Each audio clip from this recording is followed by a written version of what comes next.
ते म्हणतात ना की प्रत्येक 60 किलोमीटरला भाषा बदलते, पण त्या भाषेबरोबर बदलणारी एक गोष्ट असते ते म्हणजे फूड. आणि आज मी लाईफ मध्ये फर्स्ट टाइम ना रग्गी मोठे ट्राय केलं, जे कर्नाटक मधलं स्पेशल फूड आहे बरं.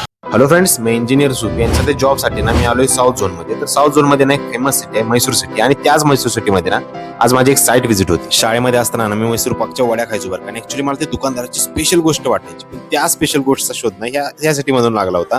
ते मला इथं आज आल्यानंतर कळलं बरं का. त्याचं झालं असं बरं का की माझी आज साईट व्हिजिट झाल्यानंतर ना मी एका रिक्षामध्ये बसलो, आणि रिक्षामध्ये बसल्यानंतर ना बोलता बोलता ओळख झाली. त्यांना मी जस्ट विचारले बाई इथली स्पेशल गोष्ट काय, ज्यावर त्यांनी मला एक उत्तर दिलं बरं का.